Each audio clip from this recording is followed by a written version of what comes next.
Welcome to Dog Training Bytes.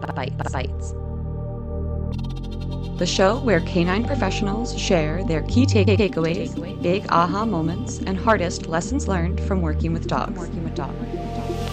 I'm Mattison, certified dog trainer and behavior consultant, and dogs are my life. Every day I get to coach guardians and other trainers into a deeper understanding of canine behavior. But let's face it, sometimes dog training really bites. And that's okay, because when it does, we learn a lot. This podcast is all about sharing the lessons learned from experience, because the stories of when it got tough or when we made a mistake, that's when we learn the lessons worth learning. And it's time we share those with the world. I'll be talking to dog trainers and other pet professionals about times that working with dogs, well, bit. Not literally. Maybe literally. What's most important here on this show, what did they walk away with? What did they learn? How did it shape their approach today? Welcome to Dog Training Bytes, the show where pet professionals share personal lessons you won't find in any textbook. Today, I have a good friend of mine here with me, Tilly Moore. Tilly owns Tilly the Trainer in Atlanta, Georgia, and provides virtual training, in-person training, and online self-study courses. She originally caught the training bug working with her own reactive dog. Before opening her business in 2023, Tilly worked in a variety of settings and formats, working with animals all over the world. She specializes in force-free training for reactivity and is especially passionate about helping rescue dogs. Hey, Tilly, thanks for coming on. How are you? Hi, Madison. I'm so happy to be here. I am good. How are you? I am good. I am coming off of healing from many weeks of being sick, and I know we had to reschedule at least once. That's why the first thing that I said when I saw you was, "We made it. We're here." I know. I'm so happy You that we're couldn't hear finally doing me it. because of tech Right. issues, but that's what I did say. Yeah. And also, I'm the worst about forgetting things, even things that are important to me and I'm excited about. So I appreciate you following up and then we rescheduled. So we're here. We made it. We We're we doing it. knew it was gonna happen. It was just a Yep. matter of getting us together. Well, my first question for you is just to ask you to tell the dog people out there about the wonderful Miss Delilah. Oh, so Delilah is my now 9-year-old staffy rescue baby. Yeah, I often look back on pictures when I first adopted her when she was 3 and her face was like completely black. And Mm. now it's like totally salt and pepper gray. Delilah is just the sweetest angel on this earth. She can do no wrong. The good girl. Yeah. Yeah, and I've had her now 6 years. So yeah, I adopted her when she was 3, now she's 9. So we've really done a lot of growing up together. A lot. It's been a real journey, a lot of Yes. learning together.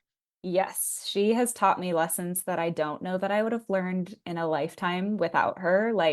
I think about that all the time, how I think she's really fast-tracked a lot of personal growth for me, which I think a lot of people with dogs with reactivity and behavior challenges can attest to. Like you learn a lot about yourself and just about your relationships that in Mhm. a way that's kind of fast-tracked. Yeah, it's pretty intense. And I feel like she has been so instrumental in helping so many other dogs because she really is an example of learning new ways and truly, in many ways, recovering from overwhelming reactivity, which I know was like really unmanageable for you on the front end. Yeah, yeah, I know. I constantly think of the irony that a dog like her who, struggles with other dogs is on a daily basis helping other dogs because she's like my demo dog. I send videos to my clients teaching her these skills and showing how to train. So she's helping dogs every single day despite her feelings about other dogs. But yeah, she really has taught me a lot about growth and about and actually the story that I want to tell today is about her. Yay. Well, let's get into it because I know that you have such a just incredible relationship with her, and I have no idea what the story is, so I'm really excited to hear Yeah, so I was kind of going back and forth, as you know, between a couple of different, it. client stories. And this topic has just been weighing on my mind a lot lately for, a variety of reasons. And this is a story that many of my clients have heard me tell as well because it made such an impact on me.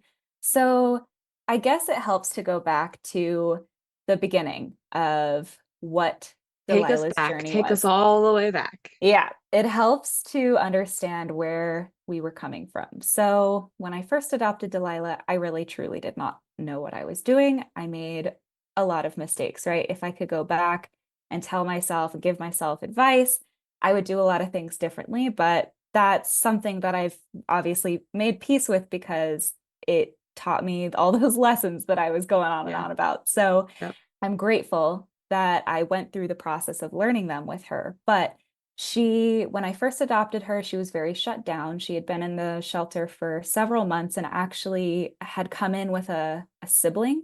And Hmm. then the rescue had intended for them to be bonded and be rescued together, but somebody adopted her on her own, or her sibling on their own. And so she was by herself for 5 months in the Oh shelter. man.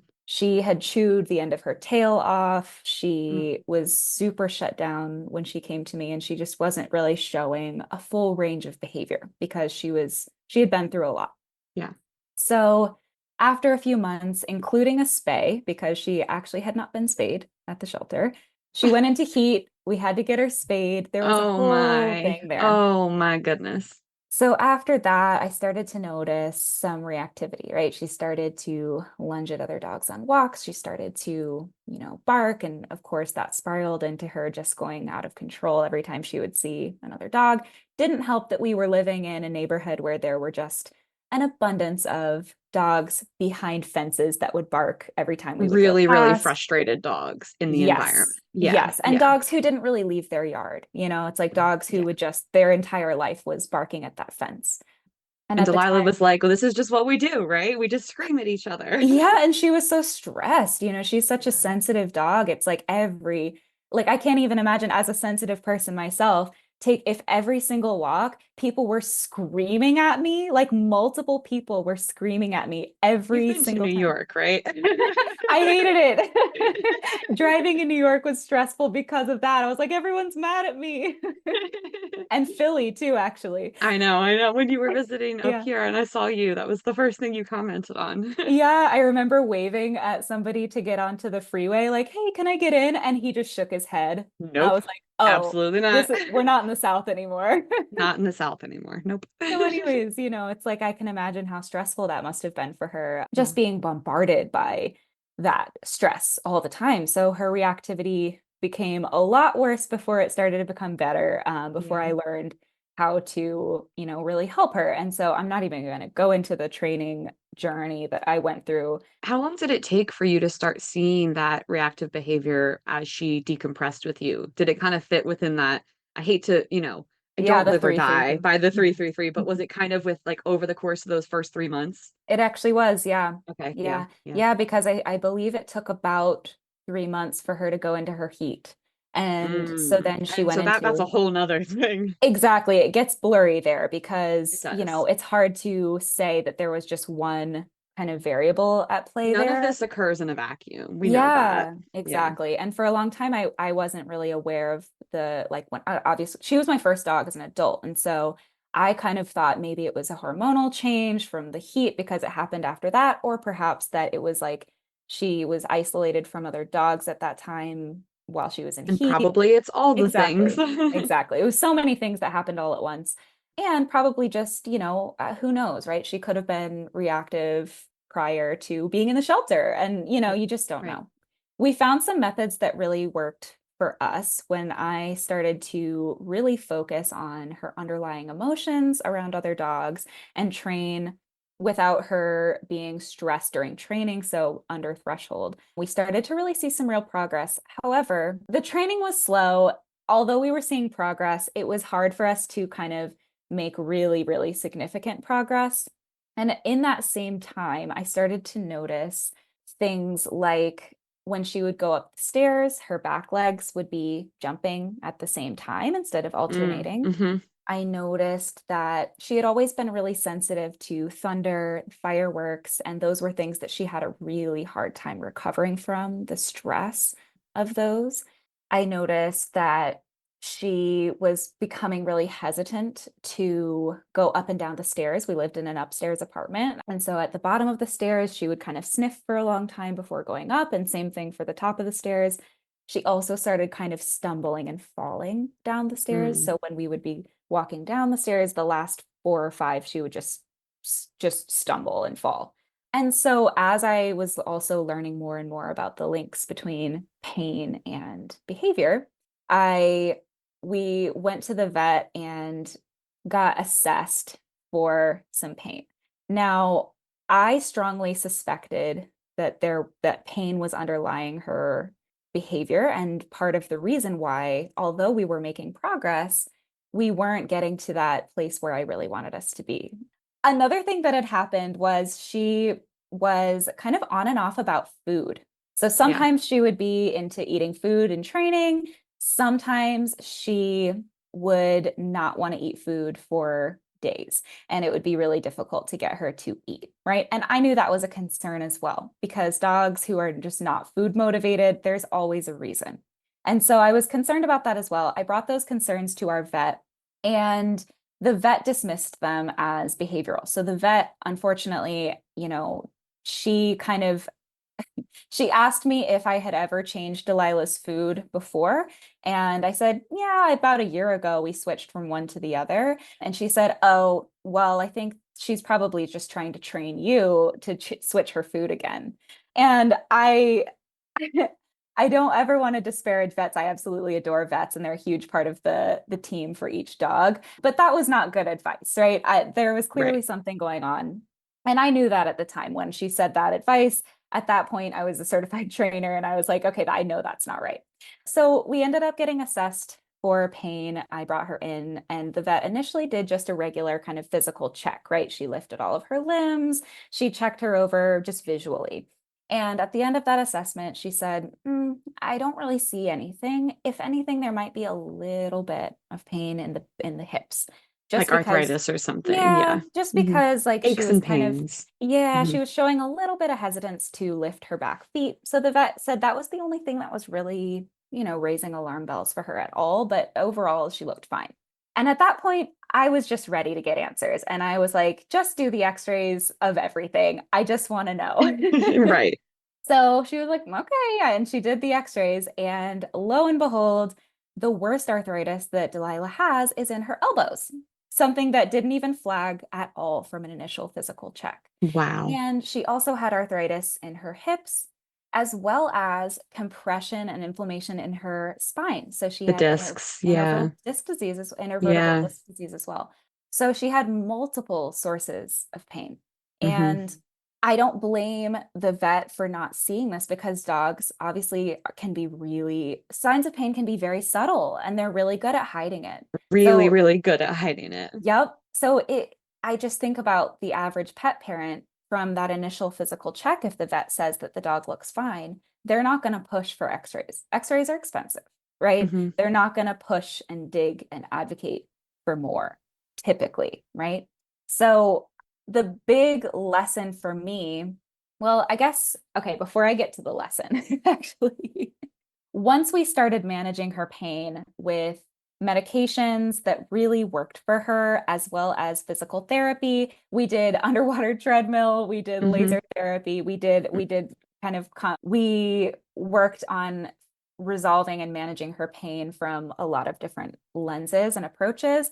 We started to see that progress that we should have been seeing from the training initially. Like, what were the signs as you started to like explore these different modalities of managing and treating the pain? What were the signs of the opposite side of it? What were the signs in the training where you were like, okay, great, like we're starting to see something different here? Yeah.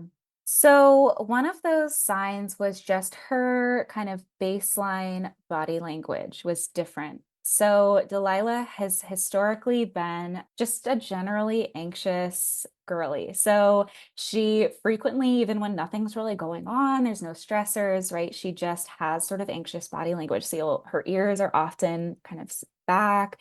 You Hmm. often see the whites of her eyes, some whale Mm. eyes, some lip licking. So even when there's really no significant stressors going on, there were a lot of signs of stress coming So from her whole her. baseline shifted. Yeah. So Wow. when we started managing pain with medication, physical therapy, I started to notice her just be able to relax more generally in life Yeah. and also be able to rest more often. So get better Mm, quality of sleep. so Um, important. yeah. It's impossible to recover from reactivity as any, any creature, a Mhm. human, without good restful sleep, which is really Yeah, hard when you're in pain. exactly. And everything is hard when you're in pain. Everything. Yeah, if you think about just if you're in pain all the time, everything just kind of sucks. And if you're a dog and you don't understand you know, the reason why Well, and they also can't communicate any other way than through their behavior.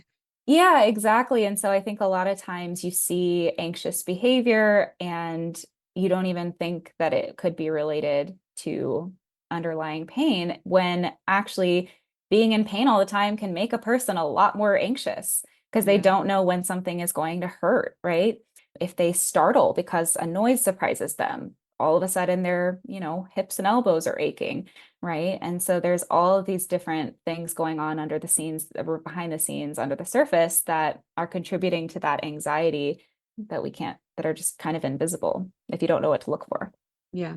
What would you say to somebody, and I feel like this is something that I talk about from like a training perspective, where it can be hard. It can be really hard to advocate for your dog with a professional who is Mhm. educated, licensed, right? And I love to give scripts and language to guardians out there to be able to use if something is making them uncomfortable with their dog, or if they want to dig in or explore something or understand better. So what might you say to, I guess, somebody who wants to respectfully dig into something when their vet has kind of dismissed it?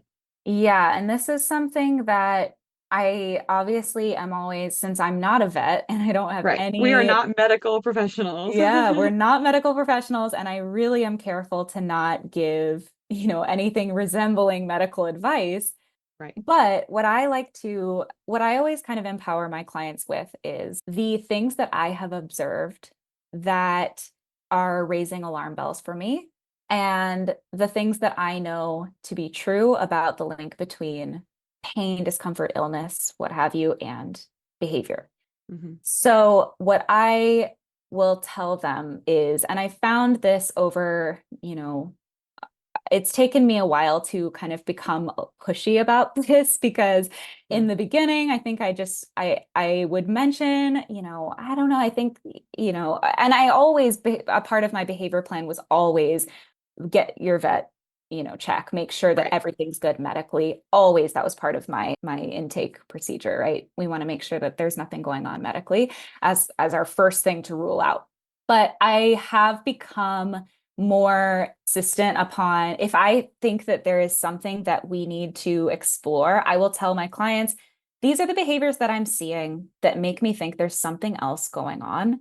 Yeah. And I really want to urge you to dig deeper with the veterinary team Yeah. and, potentially like just ask them for the full workup to rule out anything that could be causing any pain or distress.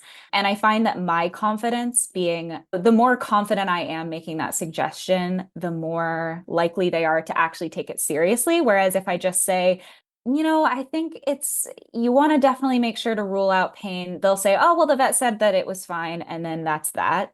So more, me being confident to urge them to get that Yeah. that second look often is what helps them to feel more empowered to ask the vet for the procedures that they're a little hesitant on to get those answers.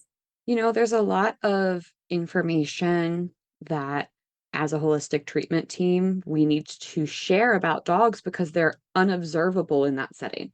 Like to your Yes. point of we need to share our observations because the vets don't see these dogs at home. And even a dog that has no stress at the vet is still not going to act the same way there that they would at home.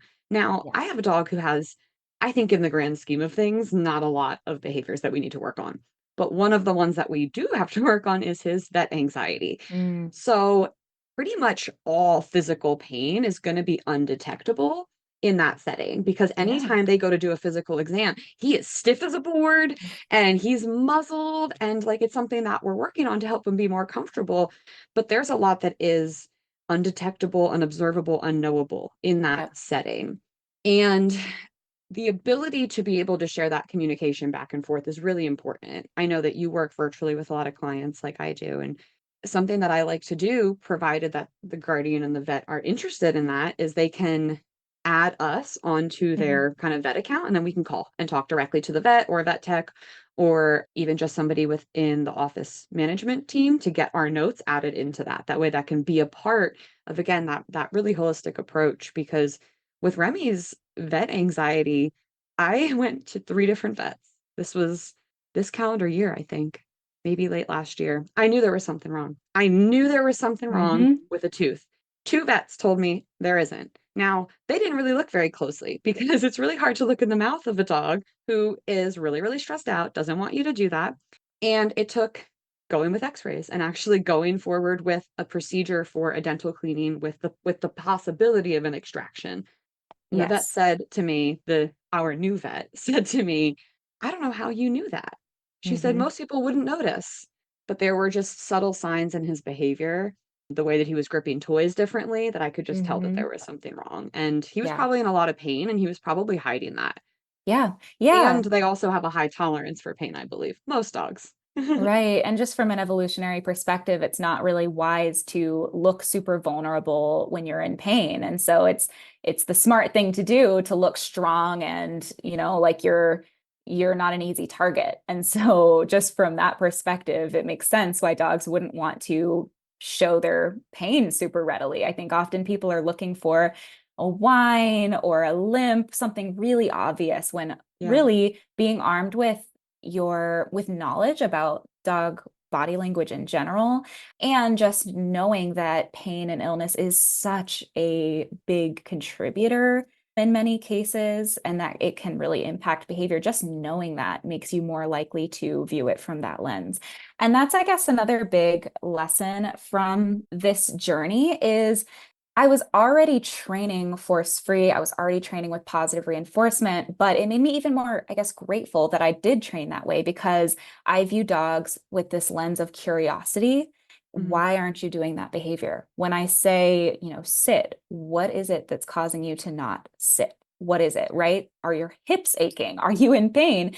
Is it Yeah. one of those questions that I would ask when a dog says no to something that I have, Well, because suggested that they we do. know that there's always a reason. There's Yeah. always a reason, and we just have to dig in deep enough to find it.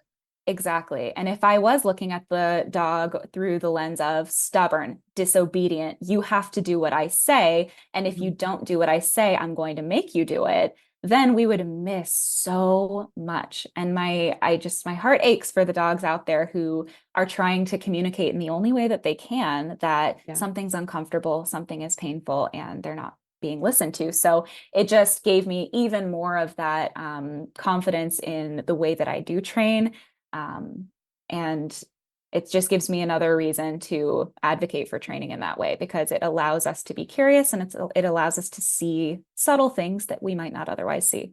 Absolutely. Is there anything else you would like the listeners out there to know about you or what you do?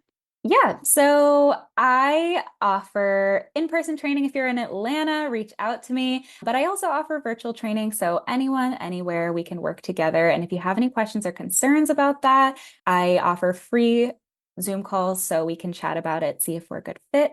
I also have a couple of online courses, one for those barky, lungy behaviors for reactivity, which gives you that immediate relief teaches you and your dog skills to stop those stressful walks and get relief, and also sort of a precursor to that for the dogs who just really generally struggle to focus when outside and walk on leash without pulling your arm off. So I have several online courses to check out, and those are the ways that you can work with me. But I love connecting with people, so I always love when people book a free call just to explore the options. So that's the best Perfect. way. You can find Tilly on Instagram at tilly.the.trainer and on her website, www.tillythetrainer.com, both of which will be linked in the show notes.